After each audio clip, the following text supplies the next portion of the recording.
Hey fellas of YouTube, this is Bobby speaking, and you looked at the thumbnail, you read the title.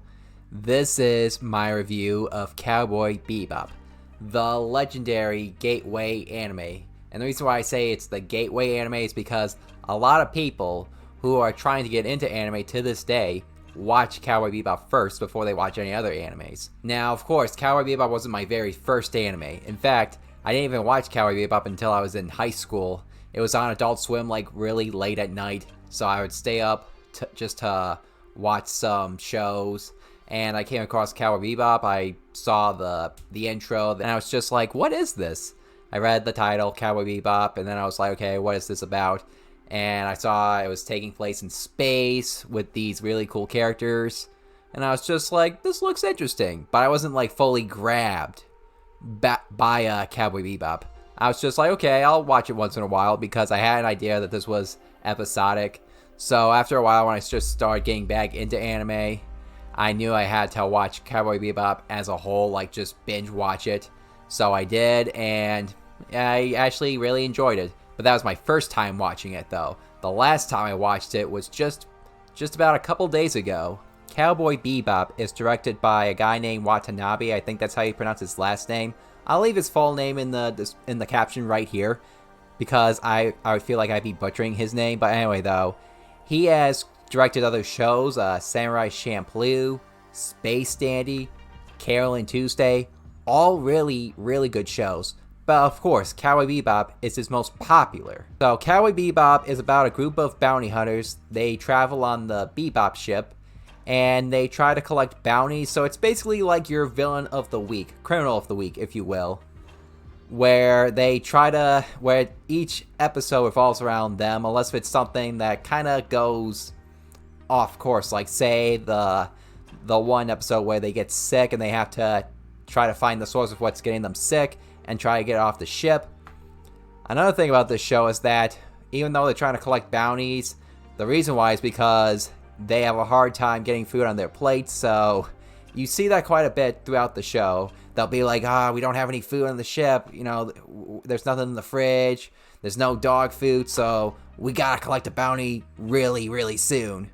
Despite how episodic it is, I really, really enjoy that format. It kind of reminds me similar to Samurai Jack, which is kind of like my introduction to action-packed episodic shows. So if you're looking for an overarching story, like where each episode has a cliffhanger, you're not going to get in Cowboy Bebop. You're just not. Each of the characters has a background. And so it's basically where you have the characters trying to escape their past, but it catches up to them. Especially to our main character, Spike Spiegel. Now, when we think of space, like say movies and shows that take place in space, we think of Star Wars with its aliens and fantasy elements. Cowboy Bebop has none of those things. I think the only thing that Cowboy Bebop really shares with Star Wars is the space battles. Cowboy Bebop has some really cool space battles when it comes to the dog fights when they're just chasing a criminal around in space. Like, they really nailed that in the animation department. Another thing that they nailed are the fights, like the actual fights on the ground where you have the characters doing fist fights and gun firing. The character designs, they're not too unique looking, but that's not a flaw. I mean, after all, this is kind of more of a mature show. The only character that has kind of more of an immature look is Ed, which I'll talk about later.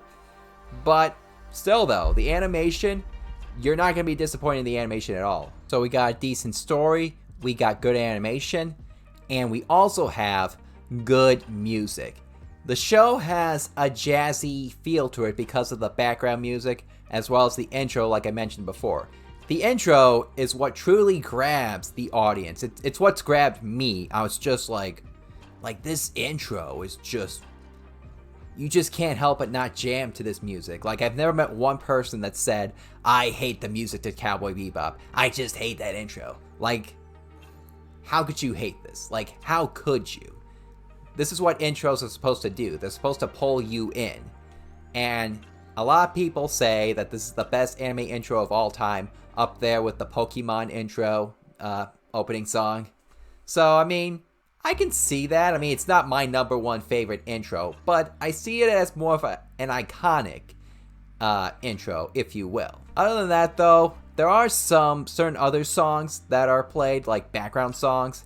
Like, they'll have, like, some chorus thing playing in the background. Like, in, say, episode 5, they had this one song playing, though. I don't want to sing it because, for one, I'm going to butcher it, and 2, copyright. But it kind of fits the mood of that episode. And now on to the characters. Now, when you're trying to create a movie, a show, a book, anything in general, when it comes to pieces of fiction, you have to create really compelling characters when it's character driven. Spike Spiegel is a really good example. He is voiced by Stephen Bloom, who has voiced other characters like Samurai Champloo. He was Mugen. He voiced Zeb in Star Wars Rebels. But of course, Spike is his most popular character. Like, whenever people think of Stephen Bloom, they think of, oh, he was Spike Spiegel. Like, the voice acting in this show is just really, really good. But back to Spike Spiegel. Spike Spiegel is kind of like your Han Solo character, where he is smooth, he can be chill, while also kind of be of an asshole, and he is a really good fighter as well. Just Spike Spiegel is just a really, really badass character. Like, let's just put it right there.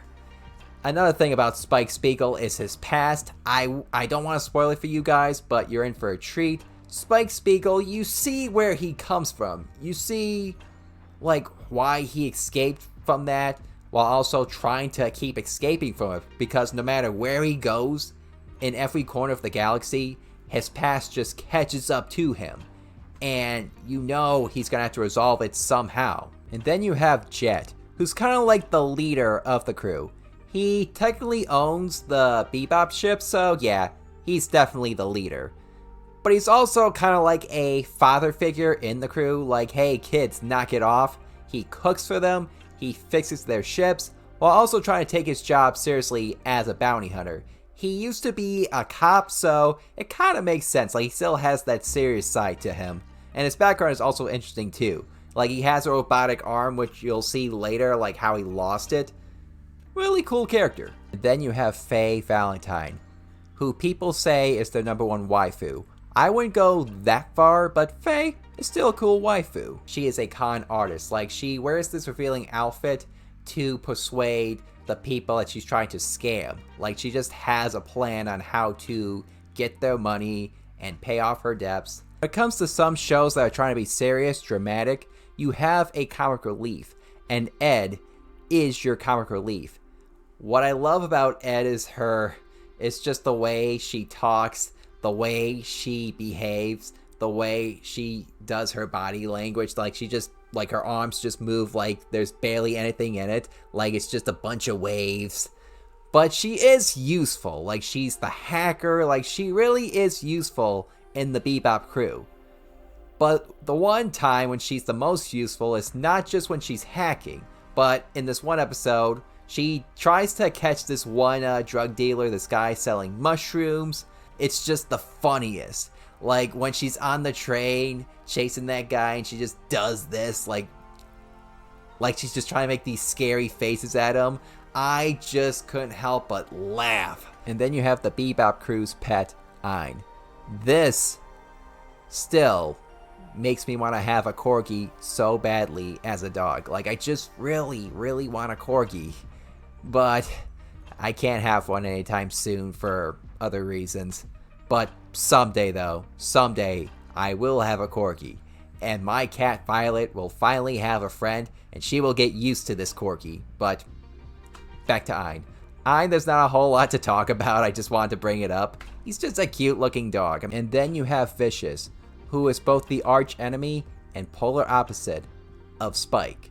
Now, remember when I said this is pretty much villain of the week? Well, Vicious makes more appearances than just one episode. And when he makes his appearances, he means business. He's a real fiend, and he will stop at nothing to make Spike pay for what happened in the past. Like, you see where he comes from, why he's doing these things. Now, despite how good this show is, it's not perfect. it does have flaws, and one of the flaws that I do have to address is the final 2 episodes. Now, they are good, but the one thing about those 2 episodes is how fast-paced they are. You see, so much happens where we try to embrace this one moment because it's a big deal, and then all of a sudden we have to pick up the pace. Like, we're just picking up the pace for another moment, and then we have to pick up the pace again.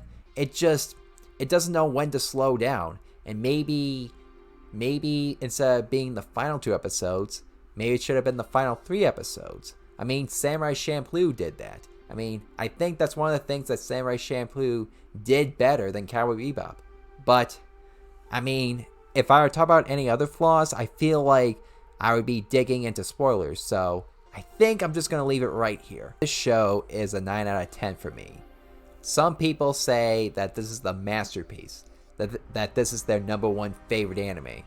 My favorite is Yu Yu Hakusho, but maybe when I do a top 10 or a top 20, maybe Cowboy Bebop will fit in that list somewhere, but I'm gonna have to do a lot of thinking for that because there's just so much freaking anime that I love.